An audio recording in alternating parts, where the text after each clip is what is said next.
미국의 많은 주에서는 전통적으로 사형수에게 마지막 식사를 본인이 선택할 수 있는 권한을 허락합니다. 라스트 밀이라고 하기도 하고 스페셜 밀이라고 하기도 합니다. 어떤 죄수는 마지막에 최고급 스테이크를 주문하는 죄수도 있습니다. 어떤 이는 평상시에 즐겨 먹던 햄버거나 피자를 주문하기도 합니다. 어떤 이는 라스트 밀이라고 하면 두렵고 떨리니까 식사를 거부하기도 합니다. 그런데 한 죄수의 사연이 많은 사람들에게 화제가 된 적이 있습니다. 그는 필립 워터스라는 죄수였습니다. 그는 마지막 식사를 자신이 먹는 것이 아니라 근처에 있는 노숙인에게 기부해 주기를 원했습니다.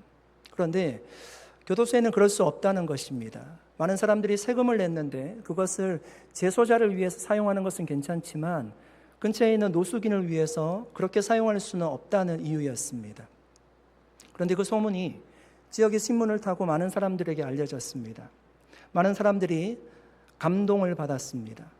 그 노숙인 쉼터에 수백 판의 피자가 배달이 되었습니다. 여러분, 죽음을 앞둔 순간에도 누군가는 끝까지 자신의 욕망을 채우려고 하는 사람들이 있고요. 누군가는 마지막 순간까지 나눔과 사랑을 생각하는 사람들도 있습니다. 여러분, 만약 저와 여러분에게 오늘이 마지막이라면 여러분 누구와 함께 식사를 하시겠습니까? 그리고 그 식사 자리에서 여러분 어떤 대화를 나누시겠습니까? 예수님은요, 오늘 마지막 날입니다. 십자가를 지기 전날 밤이었습니다. 제자들과 함께 식사를 하시면서 예수님께서 어떤 대화를 나누셨을까요? 아마 가장 중요한 말을 하셨을 것 같습니다. 22절 말씀 한번 읽어보겠습니다. 같이 읽겠습니다. 그들이 먹을 때에 예수께서 떡을 가지사 축복하시고 떼어 제자들에게 주시며 이르시되 받으라, 이것은 내 몸이니라 하시고. 이런 유대인들은 식사할 때 보통 식사 전에 하나님 앞에 감사 기도를 드렸습니다. 예수님도 떡을 가지시고 감사 기도를 드리시고 제자들에게 떼어서 나눠주셨습니다. 여러분, 그때는 시기적으로 유월절이었어요. 그러니까 유월절은 일반적인 떡을 사용했던 것이 아니라 무교병을 사용했습니다. 그 무교병은 사람들이 평상시에 먹던 폭신폭신한 부드러운 빵이 아니었어요. 그러니까 누룩이 들어가지 않은 빵이었기 때문에 딱딱하고 얇은 빵이었습니다. 그런데 왜 유월절에는 사람들이 일반적으로 먹던 발효된 빵이 아니라 무교병을 먹으라고 준비하라고 하셨을까요? 여러분, 그것은 유월절이란 절기와 연관이 되어 있습니다. 마지막 날 유월절 때 애굽에서 나올 때 그들이 이 빵이 부풀 시간도 없었습니다. 급하게 애굽에서 도망쳐 나와야 했어요. 그 누룩 없는 빵을 먹으면서 그때를 생각하는 것입니다. 그때 굉장히 힘들었지, 어려웠지, 죽을 뻔했지, 이런 것들을 생각하게 만들려고 누룩 없는 빵을 먹으라고 하셨습니다. 또 한 가지 이유가 있다면, 여러분, 누룩은 이 밀가루에 들어가면 밀가루 전체를 부풀게 하는 역할을 하게 되죠. 그래서 성경에서 누룩은 때로 죄와 부패를 상징하기도 합니다. 그래서 여러분, 유월절을 지킬 때 집안에 있는 모든 누룩들을 다 제거하라고 하셨어요. 그 의미가 무엇인가 하면 죄와 부패를 다 제거하라는 의미였습니다. 그래서 유월절이 되면 이스라엘 백성들은 자신들이 이제 애굽에 죄악된 삶을 청산하고 하나님의 백성이 되었음을 기억하기 위해서 누룩 없는 무교병을 먹었던 것입니다. 죄와 부패가 아니라 이제는 하나님의 백성이 되었다는 것을 기억하기 위해서 무교병을 먹었습니다. 그런데 오늘 지금 예수님이 제자들과 유월절 식사를 하시면서 그 무교병을 나누시면서요, 새로운 의미를 부여하십니다. 뭐라고 말씀하십니까? 이것이 내 몸이라는 것입니다. 유월절 식사를 하면서 한 번도 그런 메시지를 들어본 적이 없어요. 그런데 마지막 식사에서 예수님께서 말씀하시는 거죠. 이것이 내 몸이라는 거예요. 여러분, 지금 그 떡이 예수님의 몸으로 바뀌었습니까? 아니, 그대로 있잖아요. 바뀌지 않았잖아요. 그런데 예수님의 몸이라고 하신다는 것은 지금 이 떡에 예수님이 다른 의미가 있다라고 설명해 주시는 거예요. 새로운 의미가 그 떡에 이제 포함되는 거예요. 예수님은 제자들에게 자신이 십자가에 달려 죽을 것을요, 여러 차례 말씀하셨습니다. 지금은 제자들과 함께 한 식탁에서 식사를 나누고 있지만, 지금은 죽지 않았지만 이제 곧 십자가에 달려 죽을 것입니다. 이 떡을 볼 때마다, 이 떡을 먹을 때마다 십자가에서 찢기신 자신의 몸을 기억하라는 새로운 의미가 이 유월절의 무교병 안에 포함이 된 것입니다. 여러분, 왜 이 떡을 보면서 예수님이 찢기신 몸을 기억하라고 하셨을까요? 부모님이 돌아가신 분들은 아마 부모님이 사용하던 어떤 물품을 보면 부모님이 기억날 겁니다. 단지 예수님께서 이 떡을 나누면서 스승을 기억하라고, 나와 함께 했던 3년의 시간을 기억하라고, 이 떡을 보면서 내 몸을 기억하라고 말씀하셨을까요? 아니면 예수님의 죽음이 누가 봐도 억울한 죽음이었기 때문에 기억하라고 하셨을까요? 그것도 아니라면 로마의 사람들에게 복수하기 위해서 이 떡을 기념하라고 하셨을까요? 여러분, 예수님이 십자가 위에서 몸이 찢기신 이유는 성경이 분명히 얘기하기를 그분의 죄 때문이 아니라고 이야기를 합니다.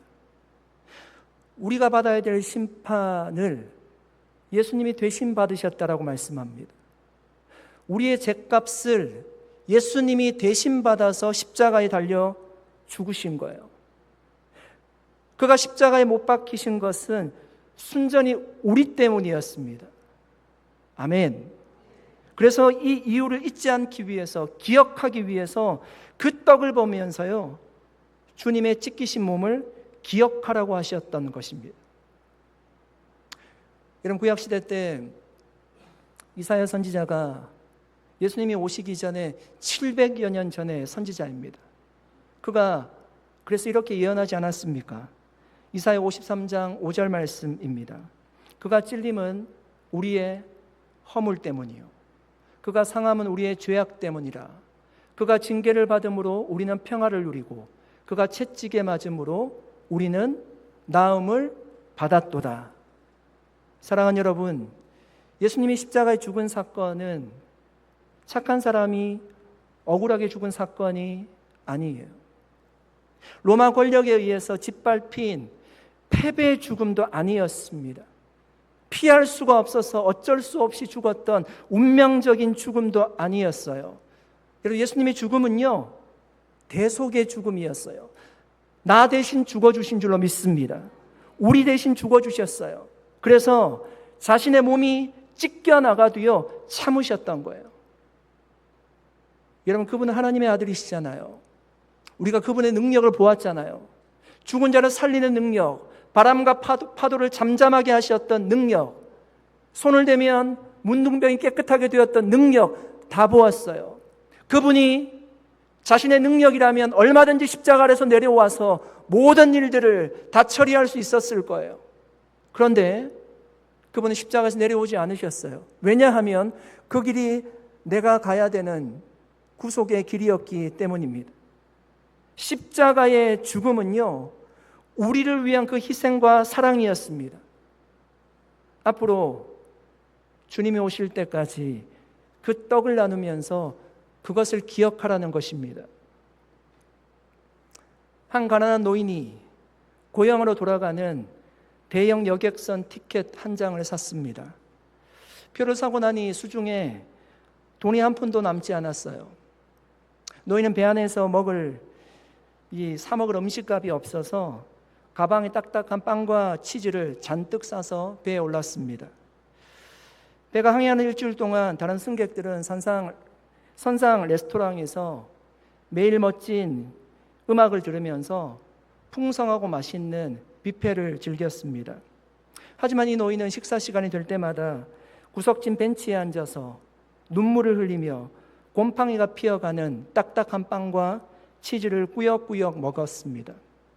나도 돈이 있으면 저 레스토랑에 가서 따뜻한 스프를 먹고 싶다는 마음을 가지고 불어한 눈으로 그렇게 식사를 했습니다. 어느덧 배가 목적지에 도착할 때쯤 되었습니다. 일주일 내내 구석에서 굶주린 모습으로 빵을 먹던 노인을 안타깝게 지켜보던 선장이 다가와 물었습니다. 왜 식사 때마다 레스토랑에 오지 않고 그렇게 힘들게 식사를 하셨습니까? 노인이 부끄러워하며 대답했습니다. 제가 표를 사고 나니까 돈이 없어서 레스토랑에 가지 못했습니다. 그렇게 식사할 수 없었습니다. 그래서 선장이 깜짝 놀라며 이렇게 말했습니다. 아니, 당신이 산 그 배표 안에는 항해 기간 동안 제공되는 모든 식사 비용이 포함되어 있었습니다. 그냥 가서 드시기만 하면 되는 거였습니다. 여러분, 주님이요, 오늘 제자들에게 떡을 주시면서 이렇게 말씀하십니다. 받으라. 이것은 내 몸이니라. 주님이요, 떡을 주시면서 그냥 받으라고 하셨어요.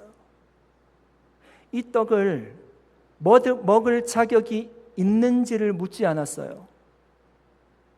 Take it. 그저 받으라고 하셨습니다. 받아 먹으라는 거예요. 너희가 값을 지불하고 얻은 것이 아니라, 산 것이 아니라 나의 희생과 사랑으로 차려진 이 식탁을 그대로 수용하라는 것이었습니다. 사랑하는 여러분, 저와 여러분은 그 식탁을 그대로 받으셨습니까? 오늘날 수많은 사람들이 예수님의 희생과 사랑으로 차려진 이 식탁을 그대로 받아서 온전히 누리지 못하며 살고 있지는 않습니까? 크루즈에 탄 노인과 같이 그냥 받으면 되는데 그것을 몰라서 못 받거나 뭔가를 지불해야 될까봐 멈칫멈칫하고 그 음식을 못 먹고 있지는 않습니까? 로마서 5장 8절 말씀입니다. 같이 한번 읽어보겠습니다. 우리가 아직 죄인 되었을 때에 그리스도께서 우리를 위하여 죽으심으로 하나님께서 우리에 대한 자기의 사랑을 확증하셨느니라. 아멘. 예수님은 십자가 위에서 우리의 모든 죄값을 단번에 완전히 지불하셨습니다. 그런데 여러분, 우리는 과거의 죄책감에 묶여서 자유하지 못한 신앙생활을 하고 있지는 않습니까? 내가 뭔가 착하게 살고, 뭔가 의롭게 살고, 뭔가 더 봉사하고, 뭔가 더 해야지만 하나님이 나를 받아주실 것 같은 생각에 사로잡혀 살고 있지는 않습니까? 주님이 여러분 오늘 우리에게 말씀하십니다. 받으라. 받으라. 이것은 내 몸이니라. 그냥 받아서 먹으면 되는 거예요. 생명의 떡이 되신 예수님이 여러분 우리를 자유롭게 하시고 우리의 삶을 풍요롭게 하실 것입니다. 사랑하는 여러분, 그 생명의 떡을 받은 우리의 사명이 있다면 무엇일까요? 감옥에서 죽음을 앞둔 사람이 자신에게 있었던 가장 소중한 마지막 한 끼를 노숙인들에게 나눠준 것처럼 우리가 받았던 가장 소중한 선물이 있다라면 예수 그리스도일진데 그 예수 그리스도의 생명을 어떻게 나눌지 고민해 보는 것이 우리의 사명이 아닐까 생각합니다. 누구나 와서 예수의 떡을 먹을 수 있습니다. 주님이 묻지 않으셨습니다. 우리도 그렇게 받았습니다. 생명의 떡이 되신 예수를, 그 떡이 절실히 필요한 사람들에게 우리도 나눠줄 수 있는 사람이 되시기를 축복합니다. 여러분, 그것이요, 생명을 주는 교회라는 우리 산호세 온누리교회의 비전이지 않습니까? 그렇게 정말 생명의 떡인 예수를 전하는 복음의 전달자로 살아가는 우리 모두가 될 수 있기를 예수 그리스도의 이름으로 간절히 축원드립니다. 23절, 24절 말씀 한번 같이 읽어보겠습니다. 또 잔을 가지사 감사기도 하시고 그들에게 주시니 다 이를 마시매 이르시되 이것은 많은 사람을 위하여 흘리는 나의 피 곧 언약의 피니라. 예수님이 떡을 가지고 제자들에게 나눠주신 후에 똑같은 방법으로 잔을 가지시고 감사 기도를 하신 후에 제자들에게 그 잔을 나눠주셨습니다. 그때 예수님이 이렇게 말씀하십니다. 이것은 많은 사람을 위하여 흘리는 나의 피, 곧 언약의 피니라.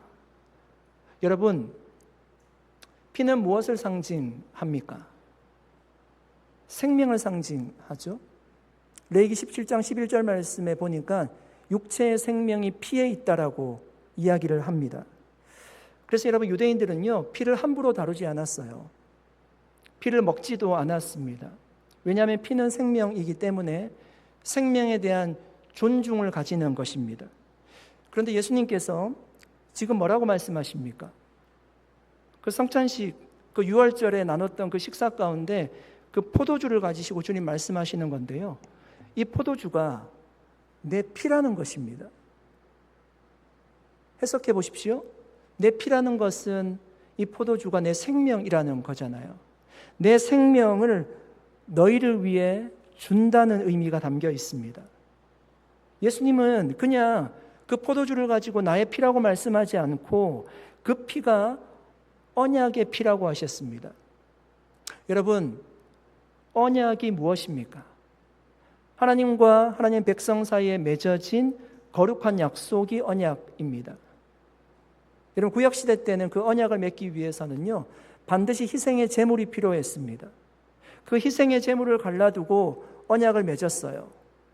만약에 언약을 어기면 이 피를 흘리고 죽어간 이 짐승처럼 될 거라는 엄중한 맹세가 담겨 있는 것입니다.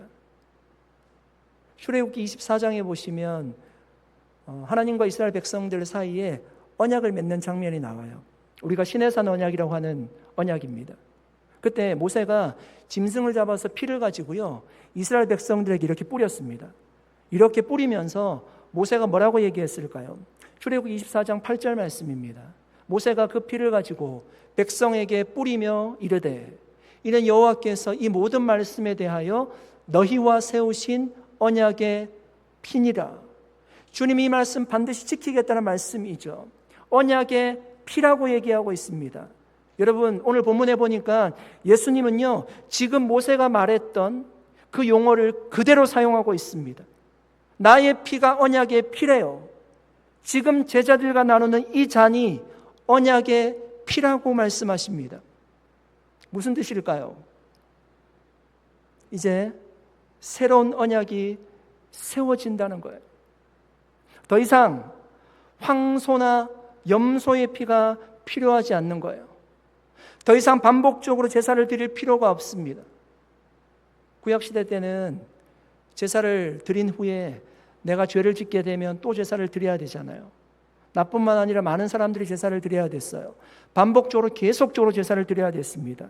그런데 그럴 필요 없다는 거예요. 왜냐하면 완전한 희생의 제물이 되신 예수님께서 피를 다 흘려주시고 완전한 희생의 제물이 되셨기에 단번에 영원한 제사를 드리신다라고 말씀하시는 거예요. 그래서 히브리서 기자는 영원한 속죄를 이루셨다라고 말씀합니다. 여러분, 구약의 제사는요, 계속 반복적으로 드려야 됐습니다.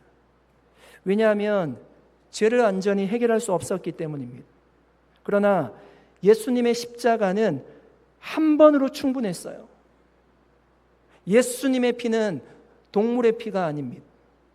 하나님 아들의 피입니다. 의로운 피였습니다. 그래서 그 피는 모든 죄를 덮을 만큼 완전했기 때문입니다. 예레미야 31장을 보시면 하나님께서 장차 새로운 언약을 세우실 것을 말씀하십니다. 새로운 언약을 세우실 것을 말씀하십니다. 그런데 그 언약을 보시면요, 그 핵심 내용이 무엇이었을까요? 예레미야 31장 34절 하반절 말씀입니다. 주님 이렇게 말씀하시죠. 내가 그들의 악행을 사하고 다시는 그 죄를 기억하지 아니하리라. 여호와의 말씀이니라. 새로운 언약은 어떤 언약이에요? 하나님께서 우리의 죄를 기억하지 않겠대요. 그냥 주님이 잊을 거라고 얘기하는 거예요. 완전히 용서하실 거라고 말씀합니다. 여러분, 우리는 잊지 못할 때가 많잖아요. 남이 나에게 상처를 준 것도 잊지 못하고 내가 저지른 실수도 기억합니다. 부끄러운 실패도 기억하죠. 그런데 하나님 말씀하시는 거예요. 내가 다시는 그 죄를 기억하지 않겠다는 것입니다. 여러분, 하나님이 기억력이 없어서 기억하지 못한다라고 말씀하실까요? 아닐 거잖아요. 그 죄를요, 더 이상 정죄의 근거로, 죄가 있다는 근거로 삼지 않겠다는 거예요. 여러분, 하나님은 공의로운 분이신데, 공의로운 분이 우리가 죄가 있는데 어떻게 그럴 수 있느냐고 우리가 생각할 수 있습니다. 그런데 주님 말씀하시잖아요. 예수님이 흘려주신 언약의 피 때문입니다. 예수님의 피가 이미 그 값을 다 지불했기 때문인 줄 믿습니다. 우리는 성찬의 잔을 마시면서 이 약속을 눈으로 확인하는 것이에요. 종교개혁자 마틴 루터가 영적으로 깊은 침체에 빠져 있을 때 하루는 꿈속에 사단이 나타났습니다.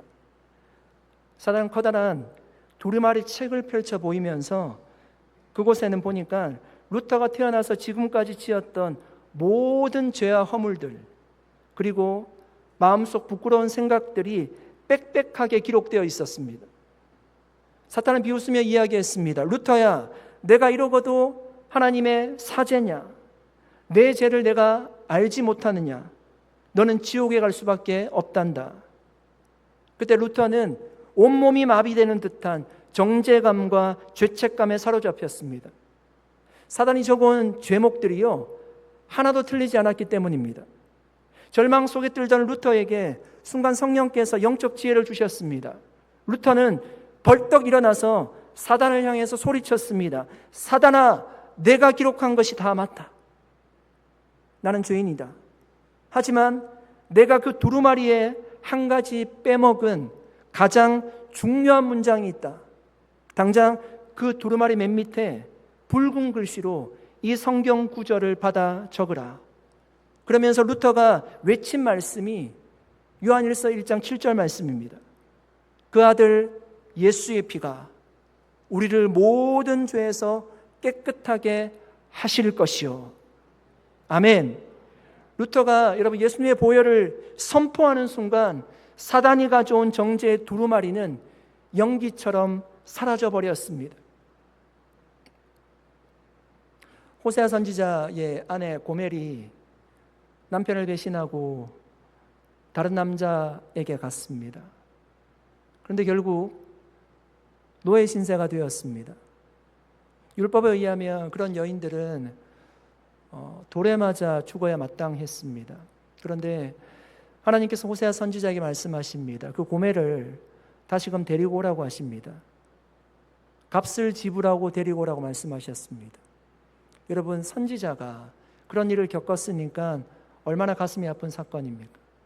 근데 호세아는 그 고멜을 찾아가서요, 죄값을 지불하고 그 몸값을 지불하고요, 고멜을 다시금 아내로 데리고 옵니다. 사랑하는 여러분, 우리도 가늠한 고멜과 같이 하나님을 배신하지 않았습니까? 하나님께 죄를 짓고 날마다 살지 않습니까? 우리도 그런 사람입니다. 루터와 같이 빽빽한 죄를 지은 사람이 바로 우리가 아닙니까? 그러나 예수님은 우리를 위해서요, 모든 값을 치러 주셨습니다. 십자가에서 모든 피를 쏟아 주셨습니다. 허물과 죄로 죽었던 우리를 아무런 조건 없이 주님이 품어 주셨습니다. 우리는 성찬에서 그 잔을 대할 때마다 그 무한한 은혜와 사랑을 확인하는 것입니다. 여러분, 사단은 끊임없이 우리를 정죄할 것입니다. 과거의 두루마리를 펼쳐 보이면서 내가 이래도 하나님의 자녀냐? 내가 이래도 직분자냐? 내가 이래도 봉사할 수 있느냐고 공격할 것입니다. 그때마다 우리는 루터와 같이 외칠 수 있어야 됩니다. 나는 여전히 자격이 없지만 예수의 피가 나를 깨끗하게 하였느라고 선포해야 될 것입니다. 사랑하는 여러분, 지금 혹시 여러분의 마음속에 내려놓지 못한 죄책감이 있습니까? 그 죄책감 때문에 주님 앞에 나아가기가 부끄럽고 두려운 마음이 있으십니까? 여러분, 성찬의 잔을 보시기 바랍니다. 내 피 언약의 피라고 하셨습니다. 주님께서 주시는 성찬의 잔은 용서와 은혜의 잔입니다. 완전한 사랑을 보여주는 언약의 잔입니다. 그러므로 여러분, 어떤 경우에라도 어떤 상황에서라도 우리를 용서하시는 속죄의 죄사함을 확신할 수 있기를 축복합니다. 사단이 우리를 정죄할지라도, 또한 그런 소리가 우리 주변에서 들릴지라도 거기에 휘둘리지 마시고 우리를 품어주시는 그 주님께 담대히 나아갈 수 있는 저와 여러분 될 수 있기를 예수님의 이름으로 간절히 축원드립니다. 25절 말씀 한번 읽어보겠습니다. 같이 읽겠습니다. 진실로 너희에게 이르노니 내가 포도나무에서 난 것을 하나님 나라에서 새 것으로 마시는 날까지 다시 마시지 아니하리라 하시니라. 여러분, 예수님에게 이 성만찬은요, 이 6월절 식사는 마지막 만찬입니다. 그런데 여러분, 주님이 뭐라고 말씀하시는가 하면 내가 포도나무에서 난 것을 하나님 나라에서 새 것으로 마시는 날까지 다시 마시지 아니하리라, 이렇게 얘기하세요. 한번 해석해 보십시오. 그러니까 이 땅에서는 이 식사가 마지막이에요. 그런데 하나님 나라에서 새 것으로 마시는 날이 있다라고 말씀하시죠. 그렇죠? 제 말이 틀리지 않았죠? 그러니까 하나님 나라에서는 다시금 축제와 같은 성만찬이 있을 것을 약속하는 말씀입니다. 그러니까 여러분, 예수님이 주재하시는 지금 성만찬은 어떤 의미를 담고 있습니까? 예수님의 죽음을 슬퍼하면서 이제 곧 십자가에 달려 돌아가실 거니까 눈물만 흘리는 그런 장례식과 같은 시간이 아니었습니다. 장차 하나님 나라에서 주님과 얼굴을 맞대고 다시금 새 것으로 성만찬을 할 것을 기대하게 만드는 소망을 품는 시간이었습니다. 이 말씀은 유대인의 결혼 풍습을 알면요, 조금 피부에 와닿게 이해할 수 있습니다. 유대 사회에서 약혼을 하면 신랑은 신부를 떠나서 아버지의 집으로 돌아갑니다. 집으로 돌아가서 이제 아내와 살 그 집을 준비하는 것입니다. 그때 아내는 이제 남편이 오기만을 기다리게 되죠. 언제 올지는 모르지만 분명히 오게 될 것입니다. 남편이 아버지의 집에서 초소가 준비되면 아내를 데리고 와서 그 집으로 들어가는 거예요. 그때 혼인잔치가 있습니다. 이것이 유대 결혼 풍습이었습니다. 그래서 여러분, 예수님도 제자들에게 이렇게 말씀하셨습니다. 요한복음 14장 2절 3절 말씀입니다. 내 아버지 집에 거할 곳이 많도다. 그렇지 않으면 너희에게 일렀으리라. 내가 너희를 위하여 거처를 예비하러 가노니 가서 너희를 위하여 거처를 예비하면 내가 다시 와서 너희를 내게로 영접하여 나 있는 곳에 너희도 있게 하리라. 여러분, 예수님은 십자가를 지고 돌아가셨습니다. 약속하신 대로 3일 만에 부활하셨습니다. 부활하신 후에 제자들이 보는 가운데서 하늘로 승천하셨습니다. 그때 말씀하십니다. 내가 너희를 위해서 처소를 예비하러 간다라고 말씀하셨습니다. 그 처소를 예비하면 내가 다시 와서 너희를 데리고 간다라고 하셨어요. 어디로? 완성된 하나님 나라로. 거기에서 혼인잔치가 열릴 거예요. 거기서 오늘 주님이 말씀하신 하나님 나라에서 새 것으로 먹는 그 성만찬이 다시금 있을 것입니다. 성찬은 바로 그 약속을 기억하게 하는 예식이었습니다. 요한계시록 여러분 19장 말씀을 보시면 어린 양의 혼인잔치가 나와요. 그 자리에 허다한 무리가 모였습니다. 그곳엔 더 이상 우리를 괴롭히는 죄가 없어요. 눈물도 없고 질병도 없고 죽음도 없습니다. 우리를 짓누르던 슬픔도 외로움도 없어요. 오직 주님과 영원히 함께하는 기쁨과 환희만이 가득합니다. 이것이 영원한 하나님 나라의 잔치입니다. 오늘 본문 25절에서 예수님 말씀하시는 하나님 나라에서 새 것으로 마시는 날이 바로 그 날이에요. 주님과 혼인잔치를 할 그날에 우리가 주님과 함께 풍성한 식탁을 다시금 맞이하게 될 것입니다. 그러니까 여러분, 우리가 지금 행하는 이 성찬은 무엇입니까? 장차 우리가 참여하게 될 그 영광스러운 천국 잔치를 이 땅에서 미리 맛보는 작은 예고편과 같습니다. 그래서 여러분, 성찬은 단순히 예수님의 십자가 죽음만을 묵상하는 슬픈 예식이 아닙니다. 사실은 감사와 기쁨의 예식이기도 합니다. 우리에게 앞으로 있을 영원한 하나님 나라의 잔치의 기쁨을 미리 맛보는 예식이기도 합니다. 한 신실한 여성분이 큰 병에 걸려서 죽음을 앞두게 되었습니다. 그녀는 목사님을 모시고 마지막 장례 절차를 준비하면서 아주 특이한 부탁을 하나 했습니다. 자신이 입관할 때 오른손의 식사 도구인 포크를 하나 손에 꼭 쥐어주기를 부탁했습니다. 목사님의 의아해서 이유를 묻자 그녀는 환하게 웃으면서 이렇게 대답했습니다. 목사님, 레스토랑에서 식사를 할 때 저는 웨이터가 했던 말이 계속 기억이 납니다. Keep your fork.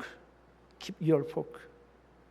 내가 포크를 가지고 있으면 다음에 메인 디시가 나오기도 하고 디저트가 나오기도 했습니다. 제 장례식에 오는 많은 사람들이 제 오른손에 있는 그 포크를 보고 하나님 나라에서 천국의 잔치가 있고 식사가 있다는 것을, 주님과 맞이할 식사가 있다는 것을 알면 좋겠습니다 라고 그 여인이 이야기했습니다. 사랑하는 여러분, 우리는 지금 성찬의 떡과 잔을 받을 때 무엇을 바라보아야 할까요? 뒤를 바라보면서 예수님의 십자가를 기억해야 될 것입니다. 우리를 위해서 찢기신 몸과 흘려주신 피를, 그 의미를 우리는 기억해야 될 것입니다. 현재를 바라보면서 그 피가 나에게 속죄의 은혜를 주셨다는 것, 지금도 내 죄를 사해 주신다는 사실을 우리는 믿어야 할 것입니다.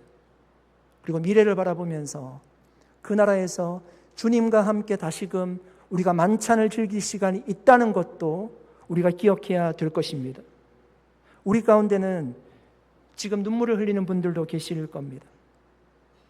병으로 힘겨워하는 분들도 계십니다. 가정의 문제로 마음이 무너지는 분도 계십니다.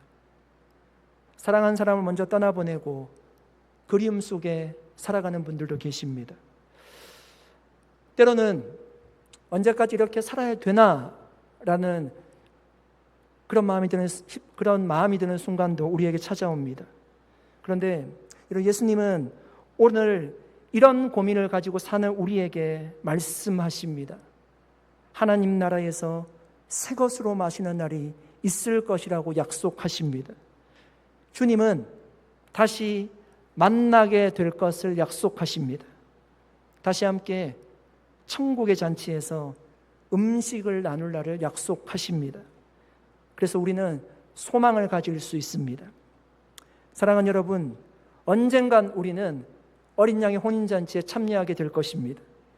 그날에는 더 이상 죄와 싸울 필요도 없습니다. 눈물도 없을 것이고 질병도 없을 것이고 죽음도 없을 것입니다.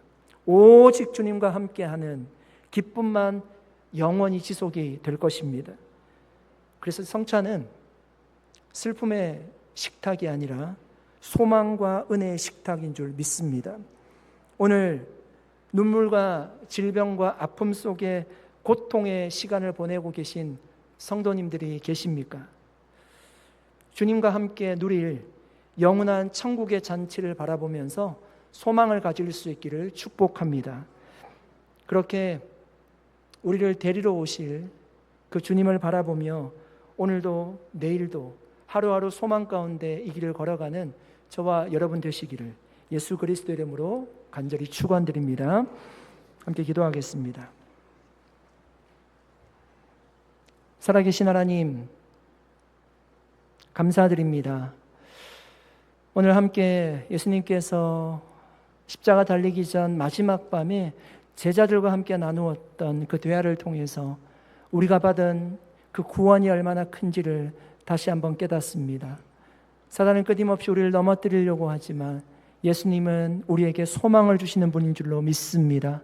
우리의 죄를 사하여 주시옵시고 우리가 천국에서 주님과 함께 누릴 식탁에 교제가 있음을 다시 말씀하여 주심에 감사를 드립니다.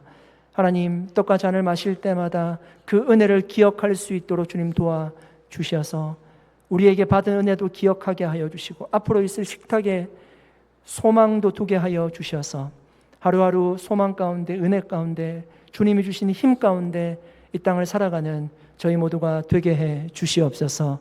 감사드리옵고 예수님의 이름으로 기도드리옵나이다. 아멘. 자리에 일어나셔서